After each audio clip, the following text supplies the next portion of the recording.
ভগবান বলে ভক্তদের কখনোই নিয়ম আর শ্রদ্ধা বদলানো উচিত নয়। যতই কষ্ট চলে আসুক, সময় আসলে আমি নিজেই তার সব কাজকে আমি পূর্ণ করে দেব।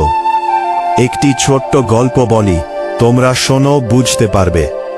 একটি লোক ছিল, সে প্রতিদিনের মতন সকালবেলা ঘুম থেকে উঠে স্নান করে রেডি হয়ে পরিষ্কার হয়ে ভালো জামা কাপড় পরে মন্দিরে দর্শনের জন্য সে বেরিয়ে পড়ল।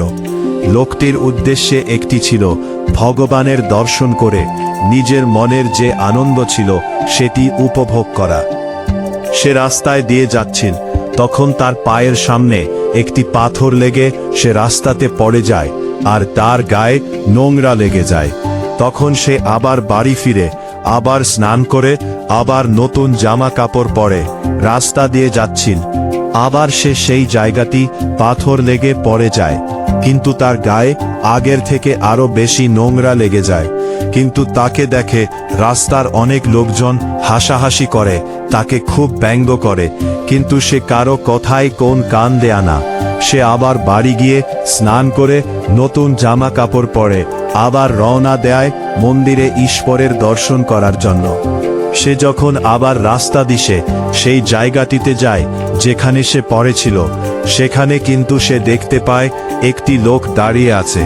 লোকটি বলল, চলো আমার পিছনে পিছনে, আমি তোমাকে মন্দিরের রাস্তাটি দেখিয়ে দিচ্ছি।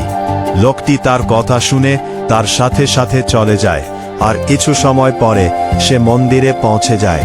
তখন সেই ভক্ত বলে, এসে দাঁড়িয়ে আছো কেন, মন্দিরে আসো। তখন সেই ব্যক্তি বলে, তুমি চলো যাও, তুমিও দর্শন করো ঈশ্বরকে। কিন্তু লোকটিকে অনেক বলার পরও লোকটি ভিতরে গেল না। তখন সে বলল, আমি ভিতরে যেতে পারবো না, কারণ আমি কাল এ কথাটি শুনে। ভক্তটি আশ্চর্য হয়ে গেল। তখন কাল বলো, আমি ছিল বাম যে তুমি প্রথমবারে পড়ে গেলে, কিন্তু তুমি উঠে আবার বাড়ি গিয়ে স্নান করে নতুন জামা কাপড় পরে আবার আসলে, তখন ঈশ্বর তোমার পাপটি ধুয়ে দিলে। কিন্তু তুমি যখন আবার দ্বিতীয়বার পড়ে গেলে, তারপর আবার তুমি উঠে কোন রাগ অভিমান না করে আবার বাড়ি গিয়ে স্নান করে নতুন জামা কাপড় পরে আবার তুমি মন্দিরের দিকে রওনা দিলে। তখন আমি তোমাকে আবার ফেলে দিই, তখন ঈশ্বর তোমার পরিবারেদের পাপ ধরিয়ে দিলে। তারপর আমি ভয় পাই যে তোমাকে যদি আমি আবার ফেলে দিই, তাহলে ঈশ্বর তোমার পুরো গ্রামের পাপ ধুয়ে দেবে।